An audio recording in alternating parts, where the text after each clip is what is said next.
How's it going, guys? Cody, guys, back again, dropping yet another video. Sorry that I haven't posted a proper video for a few days, guys. I've been watching the World Cup and stuff. Today, been out with my mum. She went to get the last bits of shopping for a holiday and stuff. She's going to Bulgaria in like 2 to 3 weeks. And then we went to some country park and ended up swimming, right, in some big like rock pool thing, yeah, jumping in, bombing, swimming. I was having a great time until some dog shit in a dog shit bag floated right by me. I was up and out of the water, came home, got 2 showers in quick succession, and then I just thought I'd do this vlog. Now it's something a bit different today, right? I'm reading like Scenes of Crime Officer's report in relation to a murder that took place in 2009 in Salford. Now I was in the reason I've got the paperwork is I was in prison with a lad who was done for it. It was actually his father that was murdered, and it was actually him that did it, and he was found guilty, and he got a 19-year minimum sentence, right? So yeah, there's his prison ID card. Anyway, I'll put a link in the description below. There's his prison ID card and stuff, right? He does. People say he doesn't look like a murderer. I don't know what a murderer looks like, but he's a top kid, by the way. Right? Here he is in a white t-shirt. You can see him in a white t-shirt there. These pictures have been scanned and stuff like that. Here he is in the military #2s with the red like strap around his #2 hat. He was on a fancy dress night out with the boys. Out of respect for his mother, I'm going to cover her face. There's his mother and him on a visit. That's actually taken on a visit at Loudon Grange Prison. You can see him with a green iron band around his arm and stuff. You can actually have pictures on visits there. Jeff, I know him, he's called Jeffrey Holmes, but I know him as, I called him Jeff. I was padded up with him and stuff in Forest Bank. Really, really good kid. People are going to say, how can he be a good kid? He killed his dad, but his dad was like, I think his dad tried to nonce his sister off and used to really batter his mum and stuff, like sillily bad. And he just had enough and stuff. He was coked up, he'd been drinking a lot, and in the space of 7 minutes between like entering the building, which was like a big block of flats, obviously then you've got to wait for the lift, you've got to get up, then you've got to get through the door and stuff, right? In the space of 7 minutes, his dad was murdered. His best friend who went with him took part in the attack, but stayed with the body after Jeff left, and then rang the police and then turned grass and turned QE on him and stuff, but was actually involved in the attack. Here you can see the charge sheet. If you were ever charged by the police, you'll get a charge sheet and stuff. If you look there closely, guys, you can see murder. Just leave it there for a few more seconds.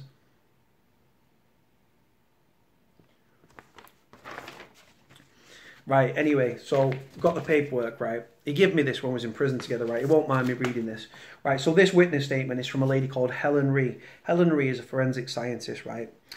These people are the crime scene investigators that a lot of people love to do their job. They're sort of civilians, but they're employed by the police and stuff. If you see them in a C.S.I. vehicle, crime scene investigating sort of vehicle and stuff, which is a big American thing, they're driving around, they've got orange lights on the top, and they're in livered cars, like police cars, police vans with the GMP down the side, Greater Manchester Police, but they're not actually coppers. They're working for the police and stuff. Anyway, guys, so it says here, so in her statement and stuff, she says here, circumstances of the case, right? I'll put a link in the description below. She put, this is the lady that turns up, she inspects the body, the murder scene, they go in all white clothes and stuff like that, right? It says, from the information provided by Greater Manchester Police, I understand that in the early hours of 7th of June 2009, paramedics have been called by Ryan Stubbs. Ryan Stubbs is the friend that I alluded to that took part in the attack, but then stayed with the body and then turned grass. The paramedics have been called by Ryan Stubbs to 52 Plain Court, Salford, the home address of Peter Holmes. They found Peter Holmes dead on arrival, lying on the lounge floor with bleeding injuries to his face. A post-mortem revealed that Peter Holmes had many broken bones in his face, consistent with blunt force trauma and broken ribs. There was bleeding injury to the back of his head, abrasions on his back, and further cuts to his hands. I understand that Peter Holmes had died from the inhalation of blood together with head injuries. All right. It says here, I have read the interview transcripts from Ryan Stubbs dated the 7th, 8th and 9th and 11th of June 2009, Ryan Stubbs stated that he had visited 52 Plain Court with his friend Jeffrey Holmes, the son of the deceased. Ryan Stubbs had gone to the bathroom and heard a scuffle from within. When he came out of the bathroom, he saw Peter Holmes on the floor at the end of the hallway, outside the living room doorway. Jeffrey Holmes lifted his father up and threw him into the living room. When Ryan Stubbs entered the living room, he saw Jeffrey Holmes punching, kicking and stamping on his father's head and body as he lay on the floor. Ryan Stubbs grabbed and punched Jeffrey Holmes in an attempt to restrain him and threw Jeffrey Holmes away from his father towards the hallway. Jeffrey Holmes then fled the scene and Ryan Stubbs called for an ambulance and administered first aid to Peter Holmes.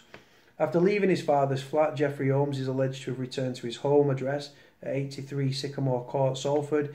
His half-brother Michael Hayes was asleep on the sofa at the address and stated that Jeffrey Holmes walked into the lounging kitchen wearing VOI jeans belonging to Michael Hayes, and then he left the flat again. Jeffrey Holmes is then alleged to have visited 171 Briar Hill Court, Salford, the home address of his friends David Turner and Miranda King.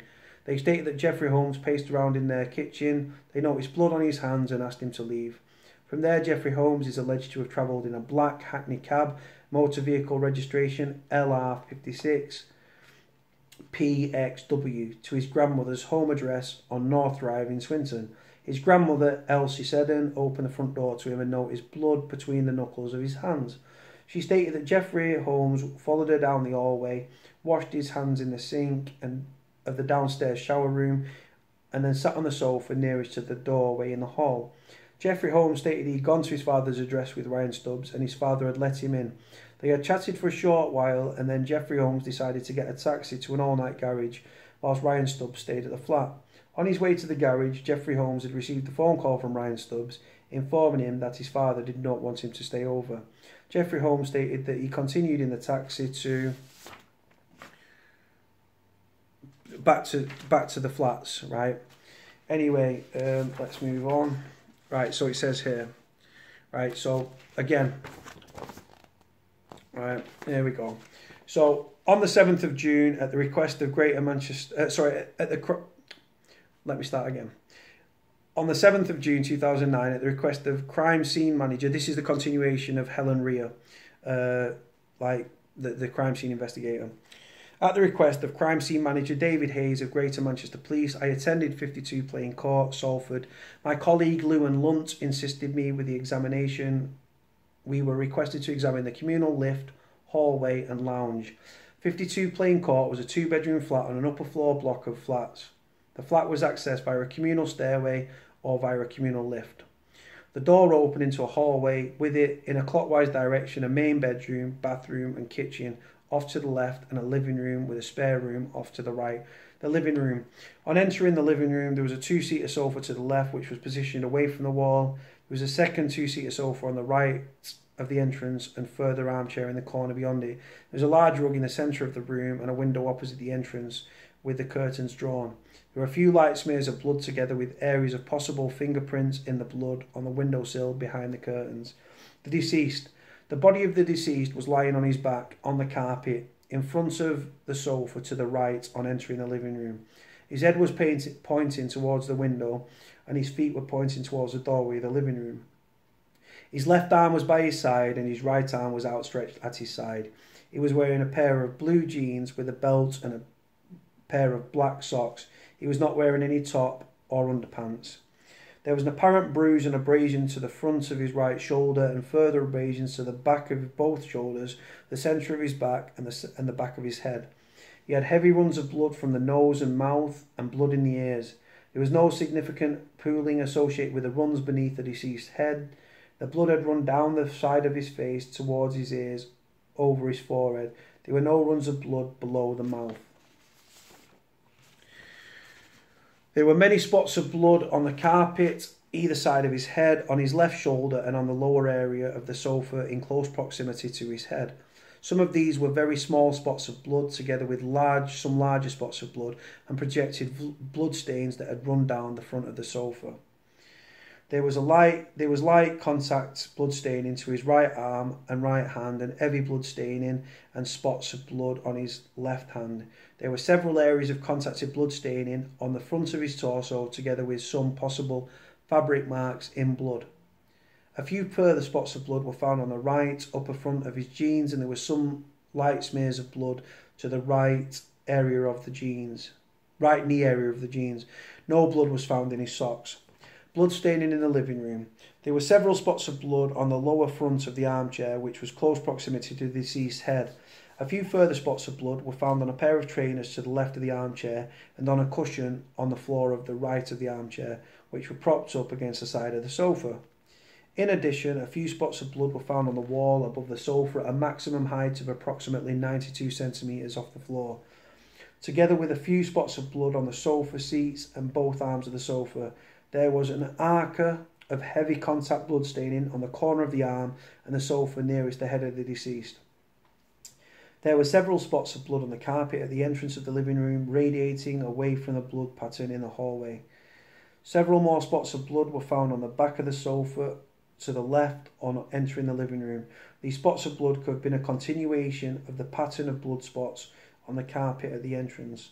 There was a large area of contact blood staining on the right side, on the side of the sofa nearest to the doorway, and a few further spots of blood on the carpet in the area where the gap narrowed between the two sofas. Hallway.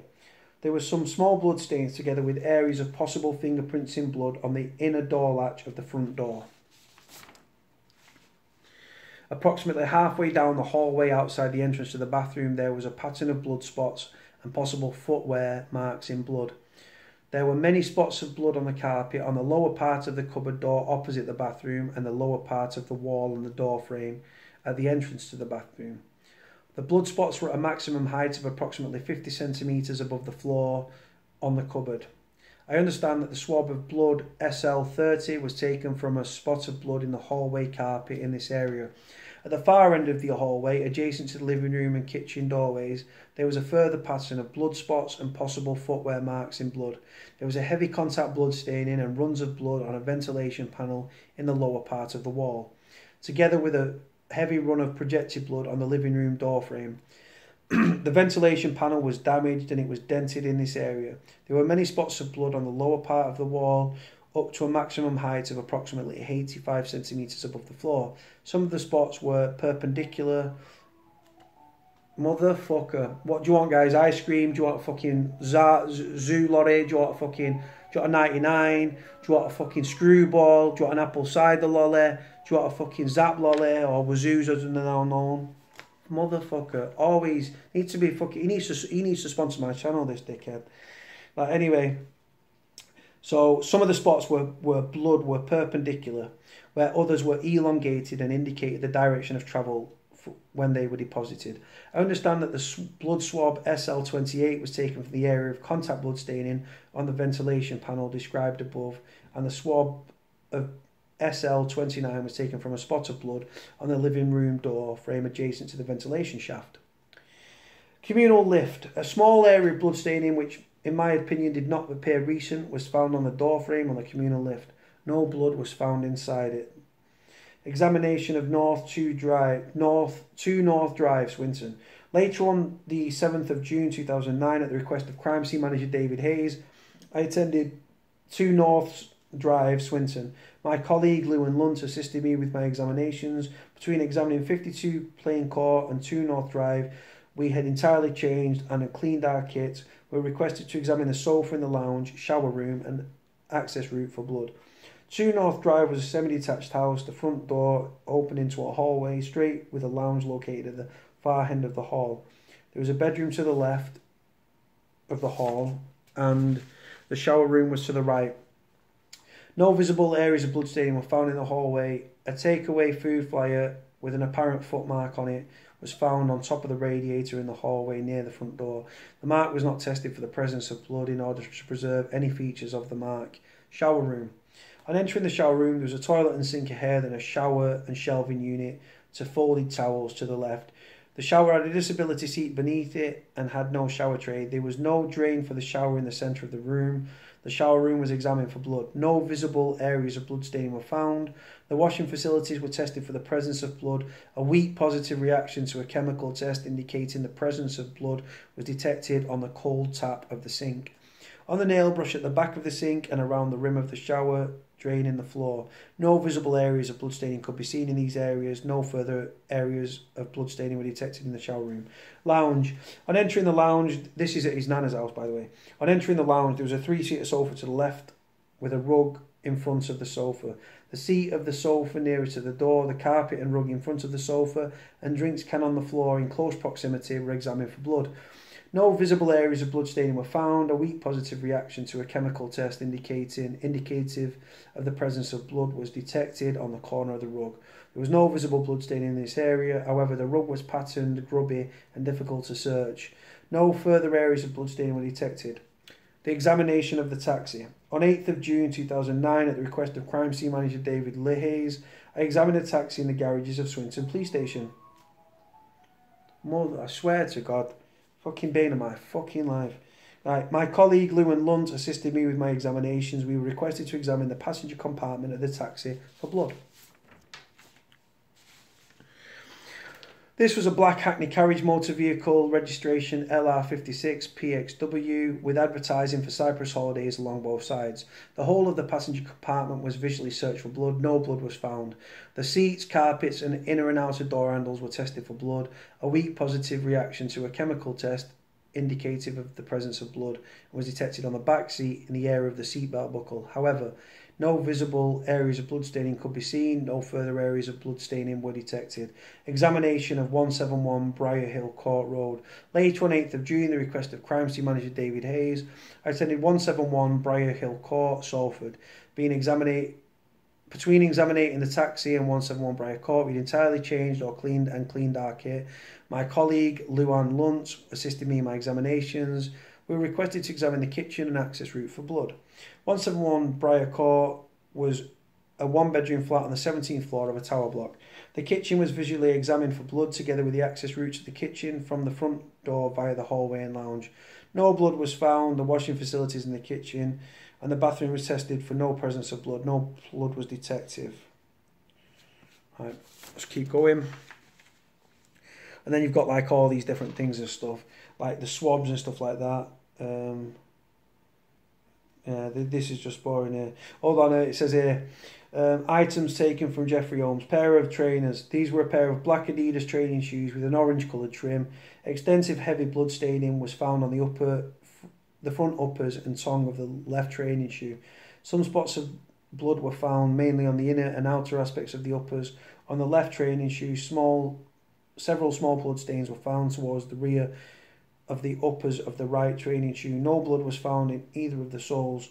Complete DNA profiles were obtained from the area of heavy contact blood staining on the tongue of the left training shoe and from a combined sample of a few spots of blood from the inner aspect of the upper of the left training shoe. These DNA profiles matched each other in the DNA profile of Peter Holmes such that the blood could not have come from him. If the blood did not come from him, then the DNA profiles must match by chance. I have estimated that the probability of obtaining a matching DNA profiles if the blood originated from someone else other than a person unrelated to Peter Holmes is approximately 1 in a billion. It says here, so from 83 Sycamore Court, they seized a blue pair of denim jeans that he was wearing. There was a small grip seal bag containing a white residue was recovered from the front right pocket and had been sub-exhibited as Alpha Oscar Bravo 2 Hotel Echo Romeo 1. Photographs have been taken of the jeans on examination have been sub-exhibited as Alpha Oscar Bravo 2 Hotel Echo Romeo 2. Bloodstaining was found on the front of the cuff area of the left leg of the jeans together with several spots of blood on the front and upper left and right legs. A few spots of blood were found on the back of the jeans together with an area of partially clotted blood on the lower back of the right leg. A complete DNA profile was obtained in the area of blood staining on the front left cuff of the jeans. This DNA profile matched the DNA profile of Peter Holmes, such that the blood stain could not have come from him. If the blood did not come from him, then the DNA profiles must match by chance. I've estimated the probability of obtaining matching DNA profiles if the blood originated from somebody other than the related to Peter Holmes is approximately 1 in a billion again. An incomplete DNA profile was obtained from a spot of blood from the front lower left leg and the jeans. This incomplete DNA profile consisted of 2 confirmed DNA components and a few more unconfirmed DNA components. All confirmed and unconfirmed DNA components match the corresponding DNA components. That is just fucking make your head explode, that, wouldn't it? Right, components match the corresponding DNA components in the DNA profile. How many times do you want to say DNA, man? Profile of Peter Holmes, such that the blood could not have come from him. If the blood did not come from him, then the DNA components must match by chance. Assuming that the DNA components have originated from one individual, I have estimated the approximately 1 in 5 people in the UK population would share these confirmed DNA components. Taking into the account unconfirmed DNA components and assuming that the DNA components have originated from one individual, this complete DNA profile did not match the corresponding DNA components in the DNA profiles of Jeffrey Holmes or Ryan Stubbs. Therefore, the blood staining could not have come from them. Right. Scene at 52 court. In order to input my findings, I've assumed that all blood found at 52 Plain Court originated from Peter Holmes. In my opinion, the blood on the deceased's face, upper body, lower clothing indicated he had not been upraised while bleeding heavily. In my opinion, the blood spatter around the head and the deceased in the living room indicated that force had been applied to wet blood close to the floor. However, I understand that Peter Holmes was bleeding from his nose and his mouth and he died from the inhalation of blood. Therefore, I cannot rule out the possibility that this pattern could have been produced as a result of expirated blood. Expirated blood is where it's sneezing, coughing, or wheezing. Right? In my opinion, the spots of blood on the wall and above the sofa in this area could have been cast off an item with wet blood. In my opinion, the contact blood staining and possible fabric marks in blood on the torso of the deceased could have been deposited as a result of attempted CPR. In my opinion, the areas of blood spatter outside the bathroom and at the end of the hallway indicate that force had been applied to wet blood close to the floor. One possible explanation for the projected blood staining at the end of the hall would be a projection of blood from the airways. Therefore, taking into consideration the presence of blood in the airways of Peter Holmes, unable to determine whether the blood splatter outside the bathroom and the end of the hall could have been deposited as a result of expirated blood or from forceful impact into wet blood.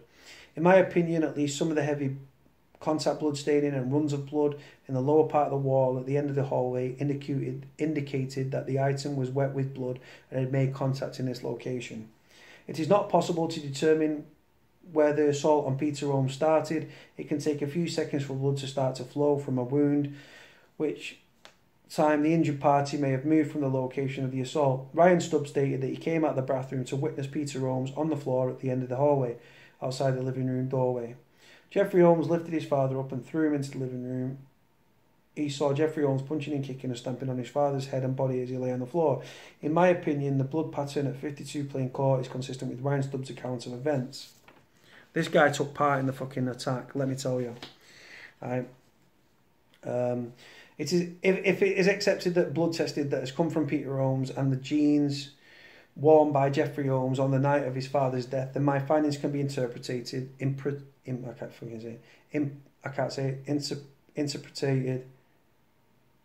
Anyway, the heavy blood staining on the front uppers and tongue of the left training shoe and on the front left cuff of the jeans indicated that they may have been in contact with a considerable quantity of Peter Holmes' wet blood. The spots of blood on the uppers of the left trainer and onto the leg of the jeans indicate that there had been close proximity to a source to Peter Holmes' wet blood to which a force had been applied. I have assessed my scientific findings based on the following scale of scientific support. No, weak, moderate, moderately strong, very strong and extremely strong. Consider the 2 propositions. Jeffrey Holmes punched, kicked and stamped on Peter Holmes' head and body as alleged. Jeffrey Holmes did not punch, kick or stamp on Peter Holmes and his father was not injured when Jeffrey Holmes left the address. In my opinion, the blood pattern on Jeffrey Holmes' jeans and training shoes would be likely finding if Jeffrey Holmes had kicked Peter Holmes as alleged. The blood pattern on the jeans and training shoes were not specifically indicative of stamping into wet blood in my opinion, and it provided no support for the assertion that Jeffrey Holmes stamped on Peter Holmes' head and body as alleged.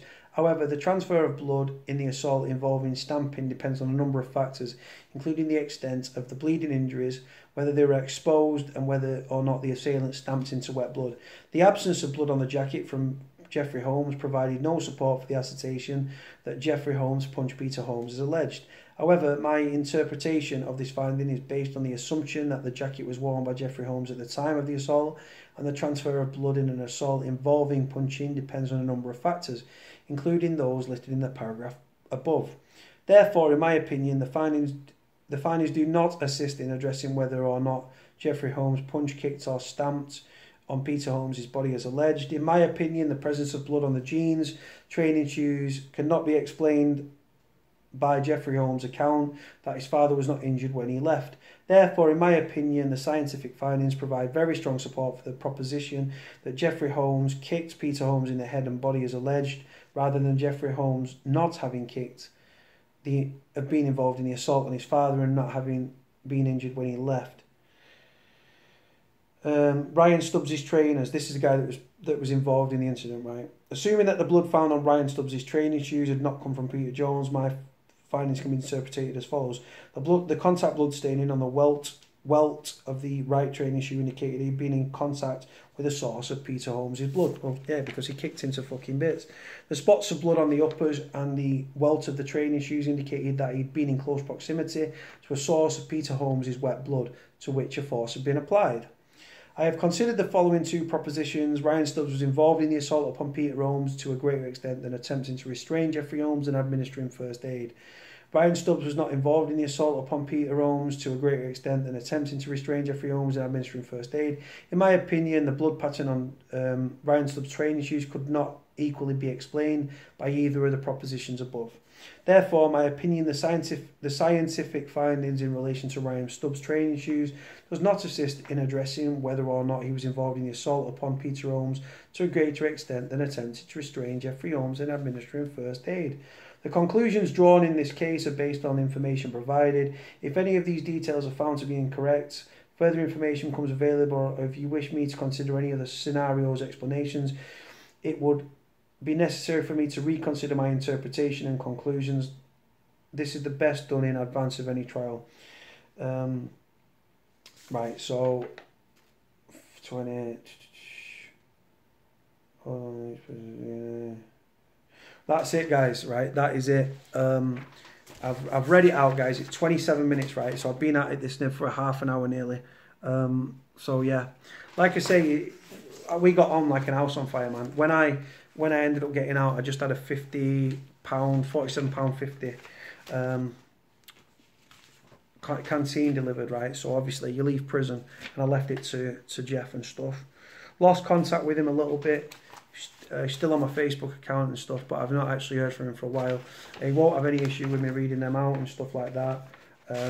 So yeah, on that note, guys, I'm going to leave this video here. I'll put a link in the description to the story, guys, so if you want to browse at your own leisure, you're more than welcome to.